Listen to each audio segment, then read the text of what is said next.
क्या होता है आर्किमिडीज का सिद्धांत क्या होता है कि जब कभी भी किसी ठोस को हम किसी द्रव में पूर्ण रूप से या आंशिक रूप से डुबोते हैं या डुबाया जाता है तो इसके भार में कमी हो जाती है। यह कमी उस ठोस द्वारा हटाए गए द्रव के भार के बराबर होती है। ठीक है, द्रव के भार के बराबर होती है। अब यहाँ से ऐसे समझिए, जैसे एग्जाम्पल है आपका, कोई लकड़ी है, जैसे कोई लकड़ी है, अगर हम उसको क्या करते हैं तालाब में फेंक देते हैं तो उसको जब हम फेंकने पर वो लकड़ी क्या हो जाती है, हल्की हो जाती है और उसको हम खींचने लगते हैं तो ऐसा लगता है कि उसमें वो बहुत हल्की हो गई। ठीक है, उसको हम खींचने लगते हैं। ठीक है, फिर उसके बाद आपका और एग्जाम्पल जैसे आपका पानी का जहाज, ये भी आर्किमिडीज के सिद्धांत पर ही कार्य करता है। तो इसमें क्या होता है कि जब कभी किसी वस्तु को द्रव में डुबोया जाता है तो वहाँ पर उस वस्तु के भार में कमी हो जाती है। कैसे? क्योंकि वहाँ पर एक उत्प्लावन बल कार्य करता है।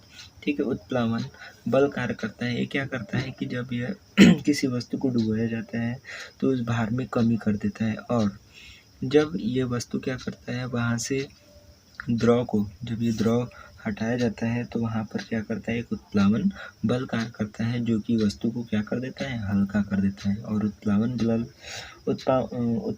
बल आपका हमेशा नीचे से ऊपर की ओर लगता है, ये हमेशा याद रखिएगा। ठीक है, अब इसकी व्युत्पत्ति हम करते हैं। चलिए,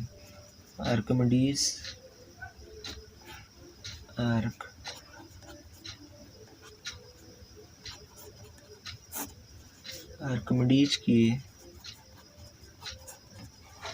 सिद्धांत की व्युत्पत्ति।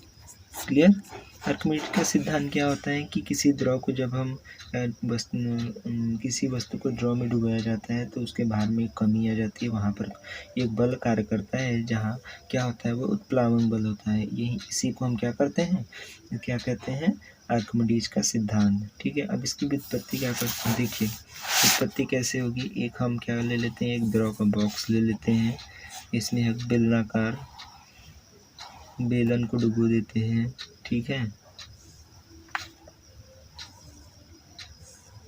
ठीक है, देखिए, और ये बेलन की हाइट कितनी है आपकी, h। ठीक है, h है एक आपका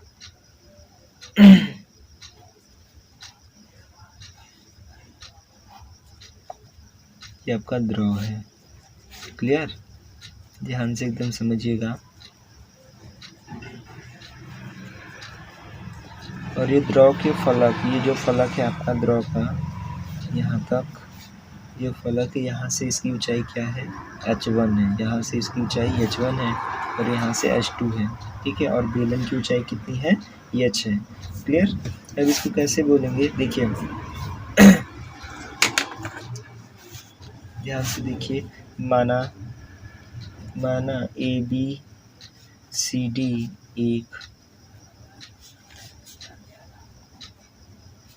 एक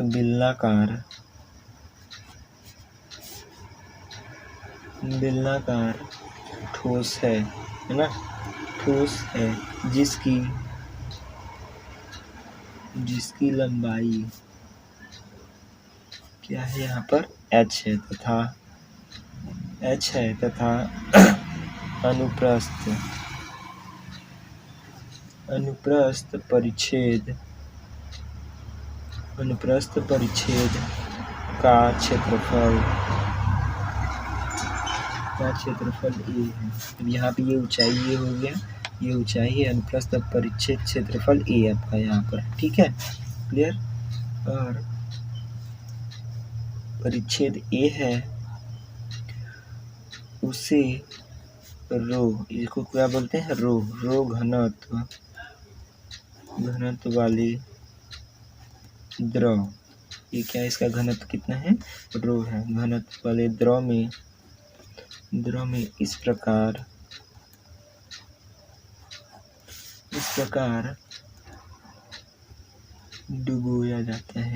डुबाया जाता है कि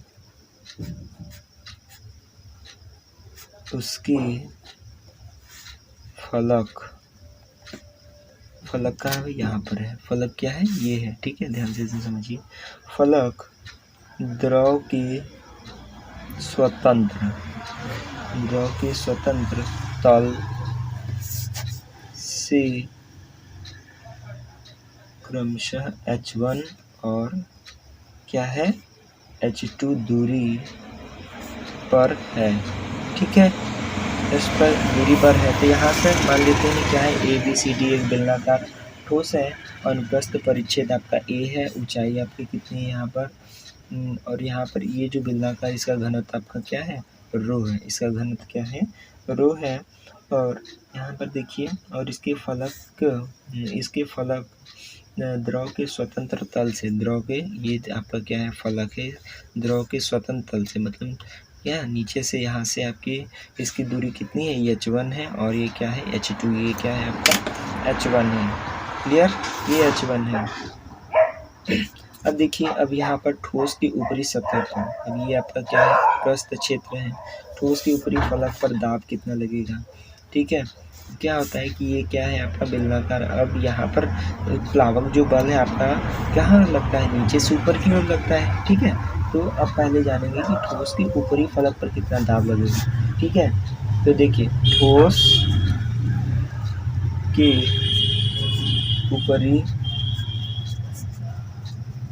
फलक पर दाब ठीक है क्या हो जाएगा P1 = H1 रो जी। ठीक है, जहाँ रो क्या है आपका घनत्व है, रो क्या है घनत्व और जी क्या है गुरुत्वीय त्वरण।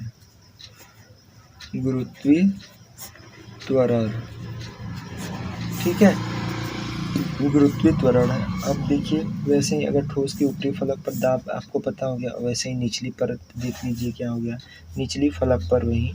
ठीक है, निचले फलक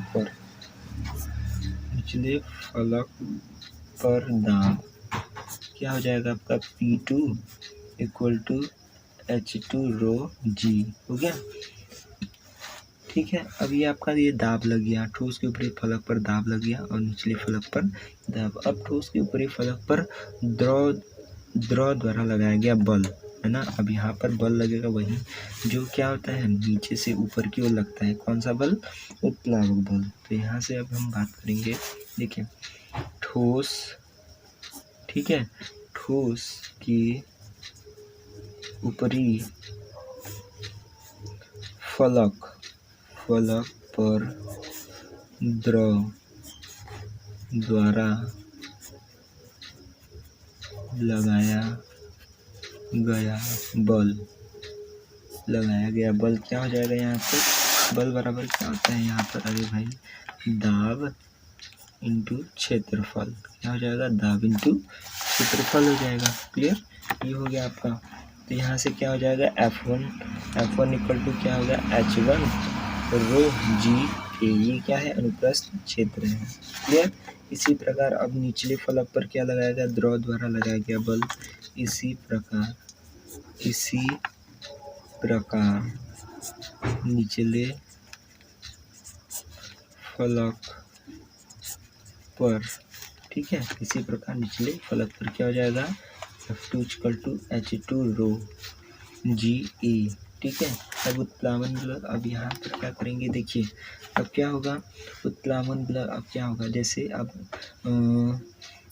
ये जो है आपका ठोस के ऊपरी फलक पर द्रव द्वारा लगाया गया बल और निचली फलक पर द्रव द्वारा लगाया गया बल। अब इसी प्रकार से यहाँ पर देखिए ऊपरी फलक पर क्या होता है दाब लगता है यहाँ पर रो। ठीक है, ठीक है, और निचले फलक पर भी दाब लगता है। लेकिन यहाँ पर आपको उत्प्लावक बल क्या होता है नीचे से ऊपर की ओर लगता है। क्या करता है कि जो द्रव होता है वस्तु के भार में तो कमी लाता है। ठीक है, यहाँ पर कमी कैसे आएगा जो क्योंकि इनके बीच क्या लगता है एक उत्प्लावक बल लगता है। तो यहाँ पर क्या हो जाएगा देखिए जो ठोस के ऊपरी फलक पर द्रव द्वारा लगाया गया बल और इसी प्रकार जो निचले फलक पर होगा आपका F2 - F2 कर देंगे F2 - F1। ठीक है, इसको सब्ट्रैक्ट कर देंगे तो क्या हो जाएगा यहाँ से उत्प्लावन बल क्या हो जाएगा F2 - F1। ठीक है, तो H2 रो जी ए हो जाएगा यहाँ पर माइनस H1 रो जी ए। क्लियर? तो यहाँ से कॉमन ले लीजिए H2 माइनस H1 रो जी ए। ठीक है। अब देखिए, अब ठोस द्वारा हटाए गए द्रव का भार। अब ये आपका क्या है, ये ठोस है ना भाई, तो इसके द्वारा हटाए गए द्रव का कुल भार क्या हो जाएगा, बराबर द्रव्यमान गुणे त्वरण हो जाएगा। भार बराबर क्या होता है, द्रव्यमान इंटू त्वरण। ठीक है। तो लिखेंगे यहाँ पर ठोस द्वारा हटाए गए द्रव का भार। द्रव्य का क्या हो जाएगा, भार, द्रव्यमान गुणे त्वरण हो जाएगा। क्लियर? क्या हो जाएगा, भार बराबर क्या होता है, आयतन, सब ना आ जाएगा इसी में, घनत्व इंटू त्वरण। क्या हो जाएगा यहाँ से, अब आयतन बराबर क्या होता है, भी बराबर क्या होता है, एरिया इंटू क्षेत्रफल गुणे ऊंचाई होता है। तो यहाँ से आ जाएगा आपका, क्लियर? क्या हो जाएगा, आयतन हो जाएगा आपका, भी हो जाएगा, ये रो जी हो जाएगा। क्लियर? अतः क्या हो जाएगा, अतः उत्प्लावन बल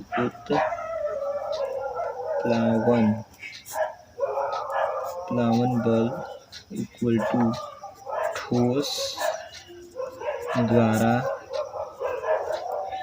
हटाए गए द्रव का भार, द्रव का भार। तो क्लियर है, ये आपका था आर्किमिडीज का सिद्धांत। ठीक है, ये आज का है, आप देखकर इसको अच्छे से कर सकते हैं। ठीक है, पॉज करके। अगर आपको कोई डाउट है तो हमें कमेंट कर दीजिएगा। ठीक है। अगर आपको किसी भी टॉपिक में कन्फ्यूजन है तो हमें कमेंट कीजिएगा, हम उस पर भी वीडियो बना देंगे। ठीक है। तो आर्किमिडीज का सिद्धांत क्या होता है कि यदि किसी वस्तु को जल में डुबोया जाता है, द्रव में डुबोया जाता है, तो उसके भार में कमी आ जाती है, और उस भार में कमी का कारण क्या है, एक उत्प्लावक बल उनके बीच में लगता है, और उत्प्लावक बल हमेशा नीचे से ऊपर की ओर लगता है। यही आर्किमिडीज का सिद्धांत है। क्लियर? Thanks for watching.